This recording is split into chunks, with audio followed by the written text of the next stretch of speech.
Welcome, Beans Army, to another episode of the Less is More Sports podcast.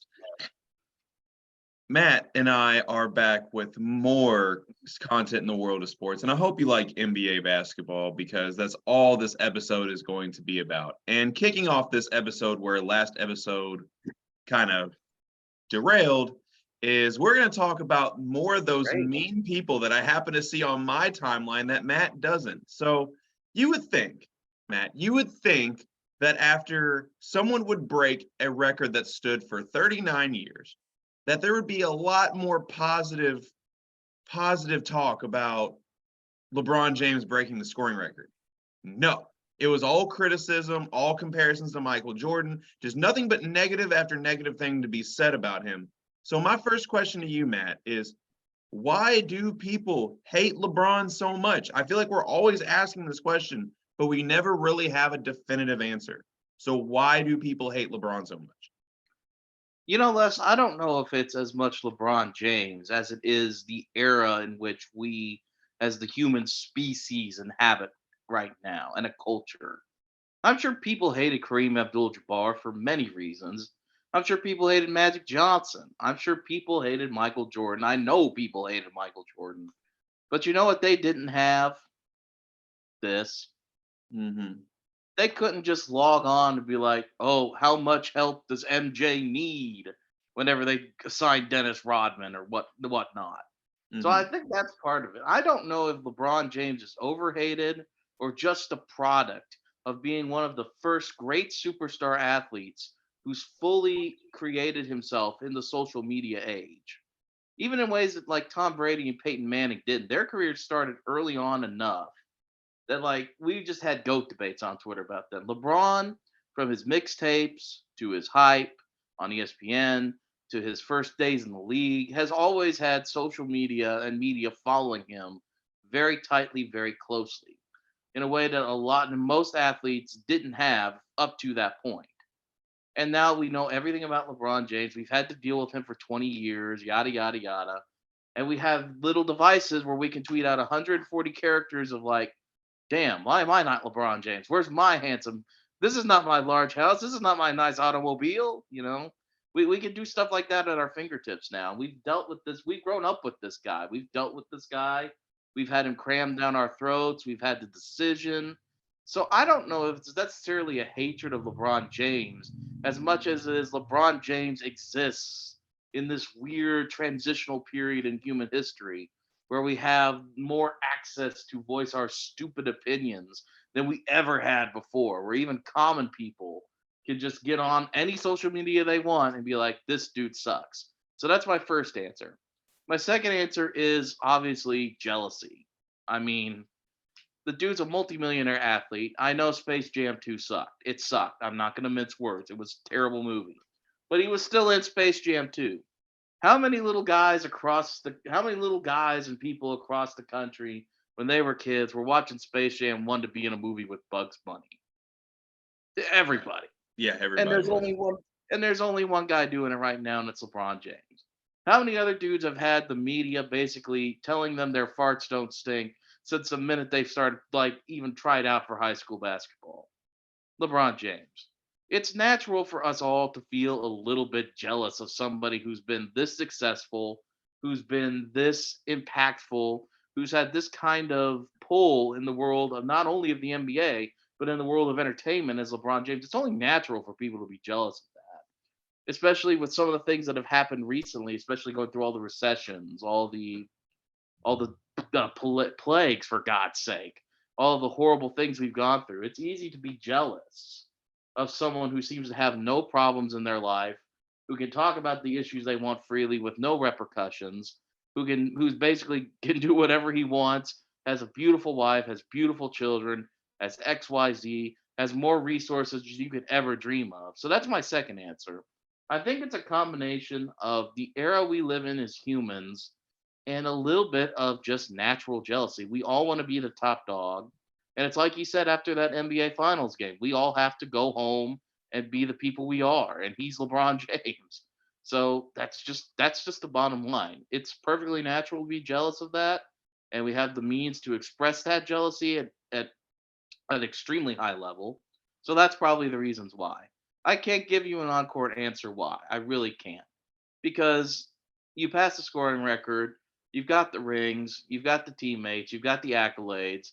There's no on the court reason really to totally hate LeBron James other than he beats your team. And that's another psyche thing.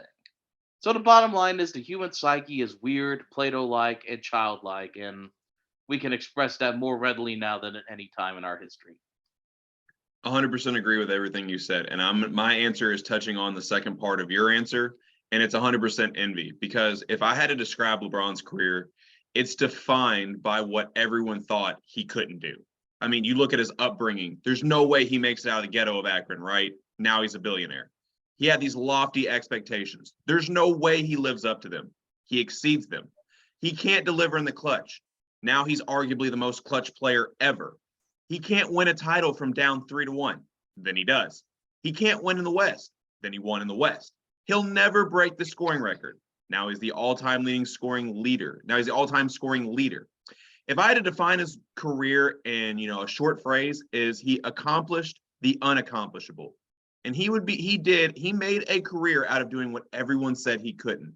And just to me, breaking the scoring record just added to his already GOAT resume to me. So I think you touched on it 100% perfectly. I really had nothing more to no more logic to add to that. I just had to really touch up on it. So I guess congratulations to LeBron James becoming the all-time leading scorer in the NBA history. Just another staple of a fantastic career that I hope fans do eventually learn to appreciate instead of hating, because it absolutely drives me crazy that people just don't want to appreciate the greatness that we are watching night in and night out. Yeah. So anyways, you don't even have to compare anything. Just enjoy it. Right, exactly. I mean, but of course, as we mentioned earlier, there are just mean, miserable people on our timeline. So we just don't want to be happy for whatever reason. Exactly. So anyways, I think I think LeBron James speaks for himself. So I think we're going to talk about the next thing that's been buzzing around the NBA social media platform, which is the NBA trade deadline. And Matt, I think your tweet said it perfectly about how many trades there were. There's no way we could possibly keep up with them. So it's a good thing that we follow Adrian Wojnarowski and all them, because we lost track. So my first answer, because of the big trades that we did see, and this is the question that's been floating around social media because of a comment that was made, is Ja still fine in the West?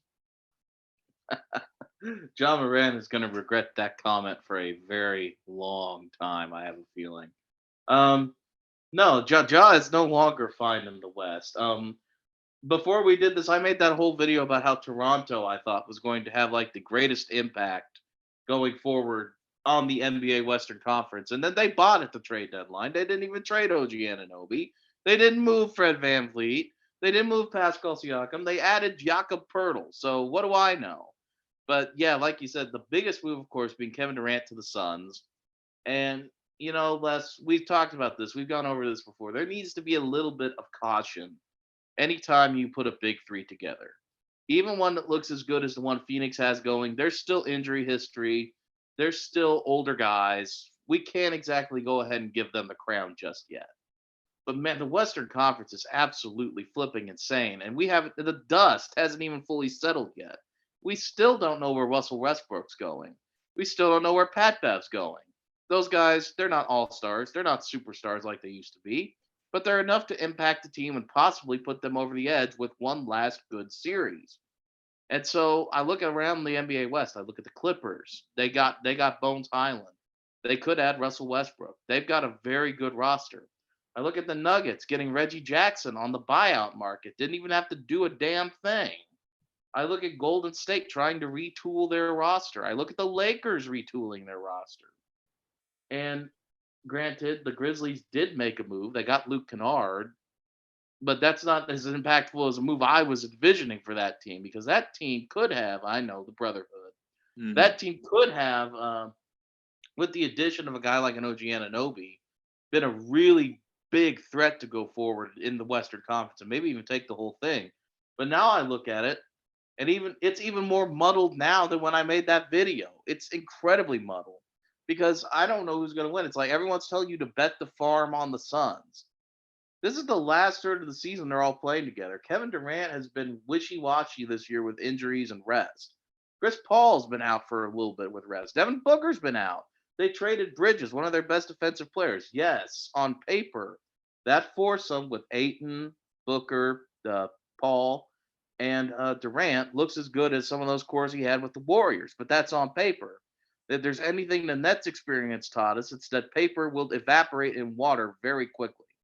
So, no, John Morant is no longer fine in the West. I don't know who's fine in the West. The West is on fire right now, and there's no one who's going to put it out. And I don't know what's going to happen, which is great, but really bad to give analysis on.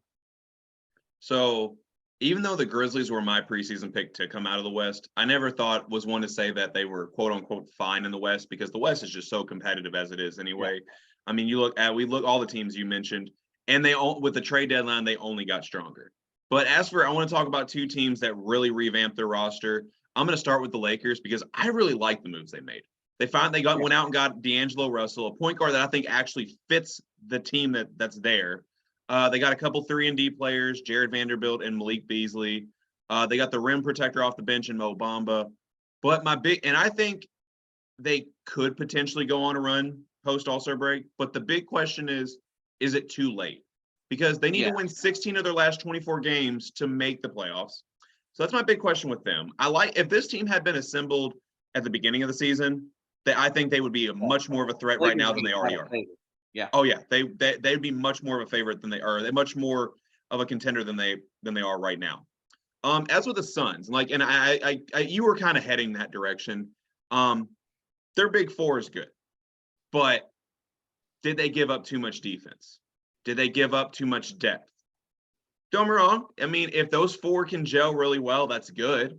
But you still need to be able to have guys off the bench. You still need to be able to defend. So, again, there's no clear-cut favorite in the West to me. So I don't think anybody is fine in the West. It's going to be an absolute war. And I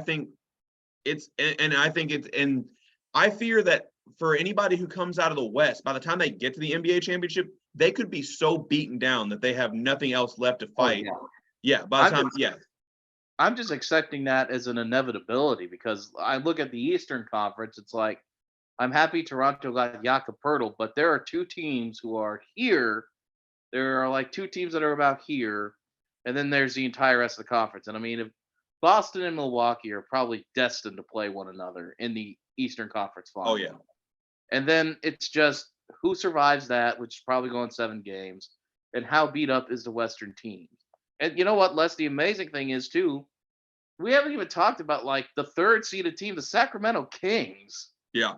They're the third-ranked team out there, and, nobody's talking about them. I don't know if anybody really believes in them, but they're the third-best team in the Western Conference right now. And it's like I told you, too, the day of the trade deadline, that it's like if La GM is coming out like he did that one year where he traded all of his buddies to get better, the only move that I could have wished the Lakers would have made that would have made me go, oh God, here we go again, is if they got Bogdanovich from Detroit. Because if they would have gotten him, they would have transformed what was like an ineffective, just weak ass roster into one with Bogdanovich that I thought could actually win a championship, just like every other magical year where LeBron sucks and then he retools everything and things get better. Mm-hmm. But it's just what you said, Les. I don't know. In a conference like this, which I could make a case for 10 teams that I think could make the finals in it. The Dallases with Kyrie Irving. I still don't know what's going on in Minnesota, but if they get Patrick Beverley and Anthony Edwards back together, there's going to be some dogs on that team. The Kings have come from nowhere. They're lighting the beam every night, for God's sake. And I don't know who's going to be left standing, but they're going to be missing an arm, a leg, and maybe their head whenever they go against Milwaukee or Boston in that NBA championship round. And I don't know. I just can't pick. While the Western Conference playoffs are going to be fun, I don't think the finals are going to be much fun at all. No. Yeah, I think, kind of because I think the team coming out of the West is going to be so beat down from having to battle through that gauntlet that they just went through. And the East, I mean, it has to have the advantage in that scenario. So, but I'm going to be honest, y'all know how I feel about the Kyrie move to Dallas. I don't know how it's going to work. It's not looking like it's working out too good right now, which is kind of what I was sold on. But I remember, Matt, you were high on the Kings preseason. And, I gave the very stereotypical Kings are going to king answer. So I didn't know that what was going to happen. But, that's what we had seen historically from them. Yeah. So was there any other like trades that stood out to you before we get to like the buyout market? Yeah, there is a couple that I thought were like sneaky good moves and no one's talking about. My first one, a guy I kind of hit on in my video, Bones Highland going Hmm. to the Clippers. That was a great move. I love that move for the Clippers. The Clippers are another one of those teams where it's like, are they good? Are they bad? Because don't forget, they still have Paul George and Kawhi Leonard. They could add Russell Westbrook. They've got Bones Highland. They traded for Plumlee. They've got Terrence Mann on the roster. They've got Zubac on the roster. That's a very freaking good team right there. And all of our questions are these dudes still healthy? Is Paul George still spicy P or playoff P? I'm sorry. Whatever. Yeah, Pascal Siakam is spicy P. Is So many, is so many Kawhi one? playoff P's. There are too many P's in this playoff. Playoff P's are pissing me off. You've got Kawhi Leonard. Is he still him? Is Kawhi still him? If he can get back to being him, are the Clippers with the roster they have really good? And Bones Highland answers a lot of questions for them at the guard position to the point where I don't even think they absolutely need to add Russell Westbrook to be any good. But I think they could be if they do. I mean, it's another depth piece. It's another guy who knows Paul George pretty well. Had some good chemistry with Paul George. That could be the Clippers trade for Bones Highland to me is a big move because they got a tenacious guy who can either come off the bench or start and provide a boost to that offense. So that was the biggest trade that I don't think and many people talked about that I really liked. Trying to see if there was another. There were a lot of minor moves that were kind of like okay. And I will say this: I like this move that no one talked about, which is Mike Muscala to the Boston Celtics. Nice big who can space the floor, has a good shot. Thunder really didn't need him. They're a young up and coming team who, by the way, would probably be in the play-in right now if the season ended today without Chet Holmgren. I think they're the 10th team in the West right now. And they didn't really need Mike Muscala anymore. Boston needs a big guy who can shoot. They got him at a bargain bin price. Absolutely love that move for the Boston Celtics. I think he could be a guy not going to score a bunch of points every game, but in a key situation, can draw people out on the key, can hit good shots, could even sink a three in a very important series. So Bones Highland to the Clippers, Mike Muscala to the Boston Celtics, two underrated, under the radar trades that I really liked. I'm not one to argue that. I think both trades involve some players that fit really well. But of course, I was only focusing on one team during the NBA trade deadline. That's my Miami Heat. I was waiting to potentially see if they were going to move Kyle Lowry. All the chatter going on there, they didn't.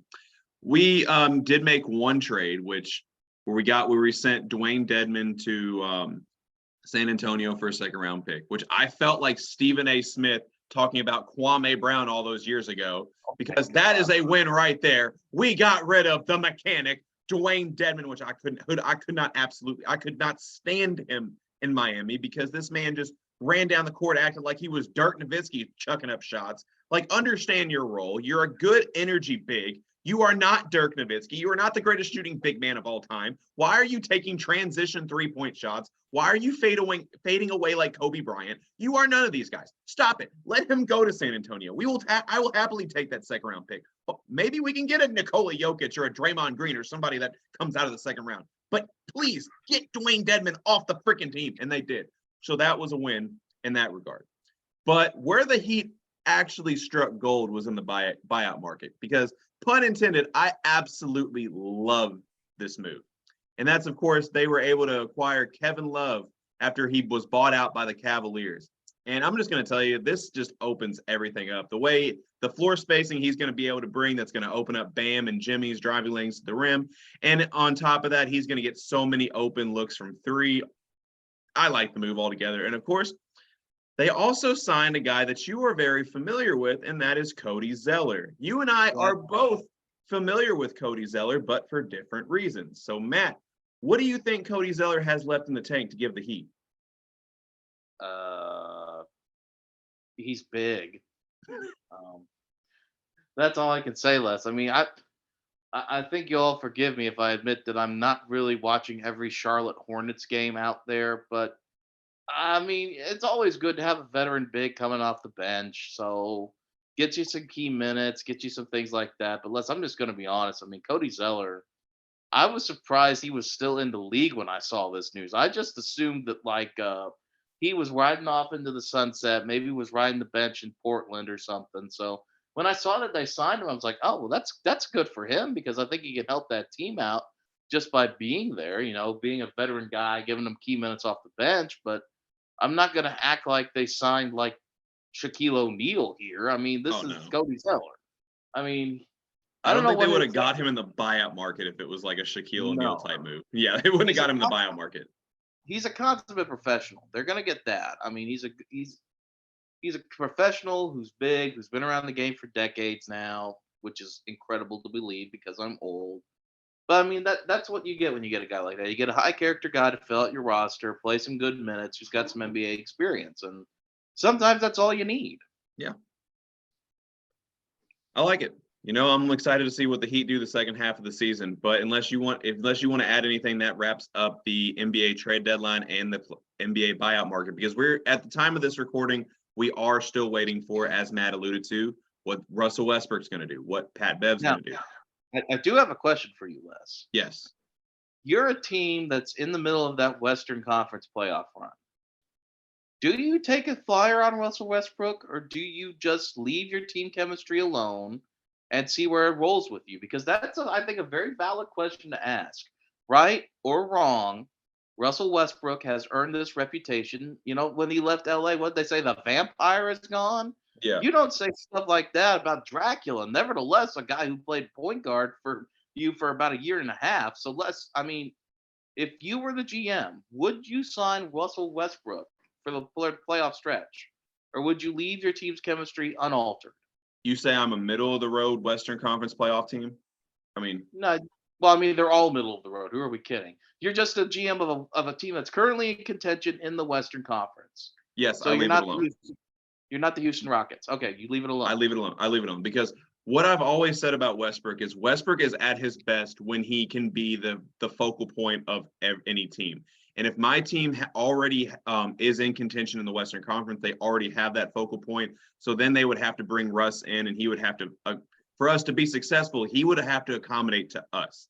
He's not good at doing that. So No, I would leave it alone. I would take a chance on Russell Westbrook if I'm a team that maybe is on the outside looking into the postseason. Maybe a team that's doesn't really have a direction of where they're going this season. So they bring in an established guy like Russell Westbrook, who can maybe potentially go on one of those, let him come in, do his thing, and maybe potentially go on one of those Washington-like runs he went on back in 2020, which I thought that was when he was at his best.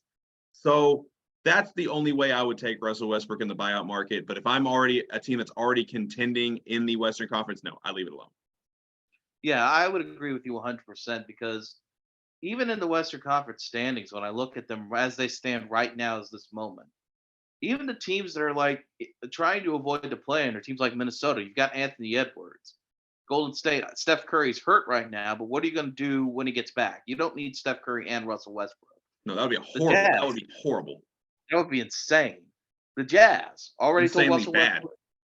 The Jazz already told Russell Westbrook to get lost, and the Blazers have Damian Lillard. The only thing that I could see maybe happening if he wanted to go to the Western Conference would be maybe going back to the Thunder just to see, go back to where it all began, get those young guys lined up for like a run in the play-in. But even then, that team is so young and full of draft picks that guys who are so young who are just experiencing success, I don't know if I'd risk it. And the weird thing is, there comes a point where he's pure talent, but at some point, pure talent has to be refined. And I don't know, even if with a motivated Russell Westbrook, who's been cast aside to the dirty bin of the NBA, let's say, he's been thrown out of the club. I don't even know if that's worth a shot to bring him in and just risk that blowing up in your face like it did in LA, or the ill-advised 3-pointers at the end of the game, especially as you're approaching what could be your make or break year as a young team. So I agree with you 100%. Yeah, and with the Thunder too. I mean, I look at the season that Shai Gilgeous-Alexander's having. I don't know if I would want to mess with that right now. Especially the Thunder are, as I talked about in the preseason during Summer League, when I saw several of those young players playing, I'm like, this team could be really scary in the future. And of course, next year when Chet Holmgren comes back, you team up Gilgeous-Alexander with Chet, And then you got the twins, or I call them twins. They're not actually related, but they're both named Jalen Williams. Let's put it that way. We'll just roll J with it. Will and J Dub, or whatever they're called.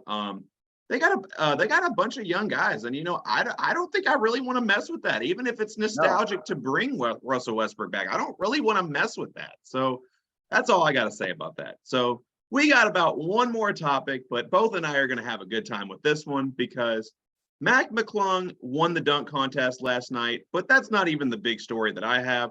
What is absolutely astonishing to me is just to find out how many NBA fans and commentators did not know who he was. So, Matt, how did they not know who he was? Well, you see, Les, not everyone has the time to watch a bunch of mix. Oh, sorry about that. Oh, geez, motorcycles. You see, Les, not everybody has the time to watch a bunch of mixtapes of a guy dunking in high school.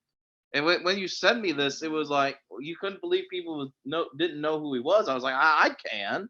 I mean, the only thing I knew about Mac McClung, even before he got to Georgetown and/or Texas Tech, was that he could dunk. That's all I knew about him. All That's all you I had needed to seen. know. That's all we needed to know. I mean, Especially in this scenario. yeah, but I mean, it wasn't like he was like LeBron or anybody like super big. I mean, it was just he could dunk. There are hundreds and thousands of mixtape of guys who can dunk. Zion Williamson has one. Heck, I've probably even got one hiding out there, you know? So, I mean, people just make mixtapes now, and sometimes people watch those mixtapes and remember those players, and sometimes they don't. And, a guy like Mac McClung, he did transfer, went from Georgetown to Texas Tech, where he was pretty good. But at the same time, Texas Tech's not the sexiest basketball program. Georgetown's been on the decline. So you've got a guy who was famous for dunking, who put out a mixtape, who went to Georgetown on the decline, who transferred to Texas Tech, who's not a sexy basketball school, who, I mean, who was in and out of the league throughout most of his career, who just signed with the 76ers, who came back to win a dunk contest, deservedly so. I mean, the Jonathan Majors reaction said it all to that dunk. I mean, I don't. That's going to be a GIF for years to come that I'm going to use because it's so great. But that's how. I mean, the guy just kind of faded away for a minute. No one exactly remembers the mixtapes of 5 years ago. Even after we've been through all this stuff, it's easy to forget that happened. So unless you're like a guy who really likes basketball or a person who really enjoys basketball, I can totally see how you forgot this guy existed. He was an okay. I mean, I would say good. He was a good collegiate player. But I mean, he was undrafted. He played two-way contracts most of his career. He was like a Delaware Blue Claw like 2 weeks ago or something, or Maine Blue Claw or something. Forgive me for not knowing the G League franchises. But I can totally understand why someone would be a little bit shocked that this dude came out of nowhere and won because he doesn't. Even though the NBA dunk contest has been sinking in profile for years, it's still a little bit weird to see a guy like that just come out of nowhere and win. So I'm going to disagree with you because of a player that you mentioned, and that's Zion Williamson. And the reason I say that is because Zion Williamson was very, very well known before he even played a minute at Duke. And it was because of those overtime Ball is Life mixtapes that we saw, those insane dunks, him just blocking people into the fifth row and just bullying everywhere around him. Mac McClung, I put him in that same category. And there was a big social media debate for a while of who was the better high school dunker, Mac or Zion? Even though if you're a real hoop head, you know that Jim Awetchit is the real high school dunk king, but I digress. But I guess I guess as a social media and sports podcast host, it's hard for me to not understand how people didn't know who this social media sensation was because his Gate City highlights were otherworldly. Even like the few stints he did have in the NBA, like he was a fan favorite because of those old mixtapes. And he even put on a show like in every now and again. But so I don't know, because I look at Zion when he was coming out and he had 2 million followers and on Instagram and all that before, and Mac was in the same category. But yes, but Zion Williamson was also a 5-star recruit, and Matt McClung never made it above 3. He was 4. He got up to 4 at one time. Oh, okay. I'm just looking at these ratings I pulled up on Basketball Reference. I said he was. Yeah, because I could have sworn he got up to a 4-star at one point. I'm not doubting you. I mean, they could have been 3 or 4. It doesn't matter.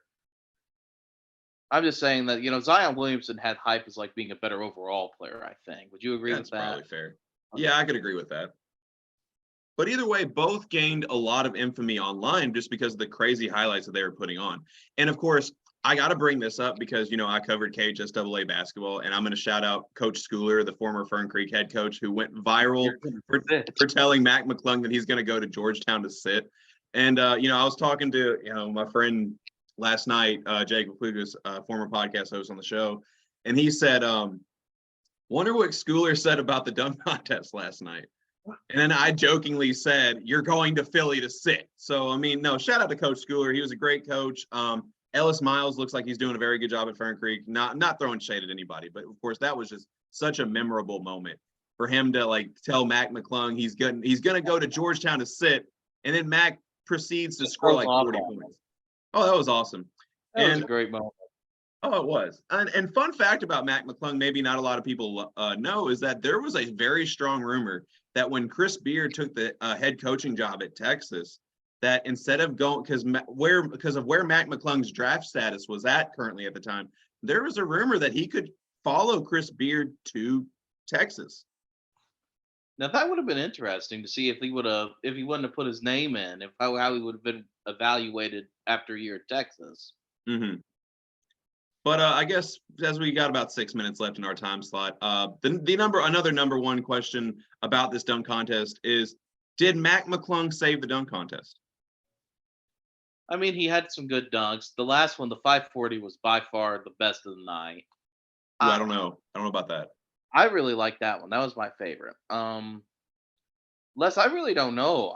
Every year the NBA dunk contests, it's not bad. It's just that the problem is, like we said earlier, Mac McClung. People didn't know who that was. I don't think if I walk to the average person on the street, they're gonna know who Jericho Sims is either. I'm like, hey, are you friends with Jericho Sims? Oh, let's stop it. Stop it. If I walk down the street right now and stop the first car and said, for $5, can you tell me who Jericho Sims is without looking it up? That person would probably tell me he was like a country singer, and you know it. You know it. So I think that's just the problem the NFL, the NBA has now, is that all the guys, the star players just don't see the incentives of going out there and dunking. I think they focus more on the 3-point contest now. That's where all the stars go. That's where they go and try to outdo one another. It's Tyrese Halliburton said the other day, all he wanted to do was beat Buddy Hield, his teammate, in the All-Star games, or 3-point shootout. So I think they're focusing more on the 3-point shootout because it's a little bit less taxing. It's a little bit less embarrassing if you totally mess it up, because when a guy has a bad dunk contest, he doesn't hear the end of it for the year. So I just think that's part of it. I don't know if Mac McClung saved it. I think he's just a symptom of what we're going to have going forward, which is more social media guys, less NBA superstars. And that's not a bad thing. That's not a bad thing. It's just going to be building hype around these guys, so people will go back and pay attention that, oh, it's not LeBron James and Giannis, it's Mac McClung and Dunky McDunkface. I don't know. Dunky McDunkface? I don't know. I'm tired. McMuffin, you're killing me. And that's what I do. I kill the ratings on this show as well. And it's just going to be adjusting to that. These guys are going to be high flying Harlem Globetrotters s style dunks, and it's just going to be accepting that it's not the superstars anymore. Like I said, that's not a bad thing. If there's any commissioner I trust to make people watch that, it's going to be Adam Silver. But no, I don't think he saved it as much as he heralded the new era, if that makes sense. Yeah, because I think we are in the social media era. So for the dunk contest to really pay tribute to the social media dunkers. And, it's funny you say that, because one dunk contest I would actually pay money to watch is one that features Mac McClung, Zion Williamson, Jim Owetchit, and Trey Parker. Well, I don't know if you know who Trey Parker is. He's a high school dunk phenom as well this year. I know who Trey Parker is. Yeah, he works Trey Parker. Yeah. They make South Park. Wait, he has a South Park episode already? No. Well, I was like, what? Trey Parker is really one of the names of the guys who make South Park. They're Trey Parker and Matt Stone. Oh, okay, I got you. Trey Parker, I promise. Okay, so I thought you were implying he already had a South Park episode. I was like, that happened really fast. I'm not gonna lie. No. Oh, but that would be a fun one, Les. That would be a fun one. Just the three guys you mentioned. Yeah, that would be fun. So, real quick, you got about 3 minutes, Matt. Who would make up your dream dunk contest scenario? Can I have everybody like throughout time, space, and Yeah, yeah, yeah, everybody? yeah. Oh man, definitely Dr. J. I want Dr. J there. How many do I get? 4. Dr. J, MJ, LeBron.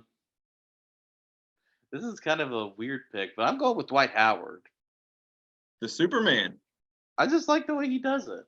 Now, if I was doing a non-superstar one, Nate Robinson, Aaron Gordon, Zach Levine, and you know what? I'll take McClung. I'd like to see him go against Zach Levine.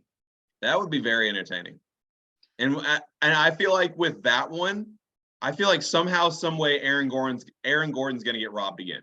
Yeah, we always rob Aaron Gordon. That's like the one law of the NBA. That is like his claim to fame. Even though he's having like a very good season with the Nuggets right now, that is his claim to fame, is getting robbed in the dunk contest twice. And which I want to start by saying, and you're gonna call me a Heat homer for this, that Dwayne Wade gets way too much flack for that because he has some kind of connection with, at the time, Derrick Jones Jr., aka put your phone to airplane mode. Fix was But he in. gets Candace Parker also gave him a 9. I don't want Every, to hear every, it. everyone's thinking about how the NFL scripted. Nobody thought about how the NBA dunk contest is scripted. Scripted Right. dunks. Apparently, yeah, Scripted, because it had to go to airplane mode because scripted that for nonsense. ratings. I guess the ratings of the outrage that Aaron Gordon got robbed again would just skyrocket if we scripted it that way. Aaron Gordon could literally go on this year to win the Finals MVP, and like on the stage when they're handing out the Larry O'Brien Trophy, they could be like, "Aaron Gordon, you've just won the NBA championship. How does it feel to be robbed in the dunk contest?" And he'd just be like, I just won the championship." No, And I they'd be feel like, like how that conversation would go would be like, "Hey, how are you feeling right now?" He goes, "On a scale of 1 to 10, I give it about a 9." That's for you, Dwayne Wade. That's for you. That's for Candace Parker too. Okay, All right. okay. So we got less than a minute. So I'm going to wrap this up by saying, like and subscribe to Less is More Sports YouTube and Spotify channel. Tell us what you like, what you didn't like in the comment section. Be sure to follow the social media pages on Facebook and Twitter. And without further ado, McMuffin, Bean, and I are out. That was a fun episode. I'm not going to lie. It was fun. Yeah. I Go liked it. dunk on people. Follow Let's, positive people on social I media. used to be able to dunk, and then I Oh, almost lost my leg, but that's a story for another day. oh God. Tune in next week on the Less is More Sports podcast for how We're Les talking lost his about leg. amputation, folks. Let's do it. Amputation. Let's go.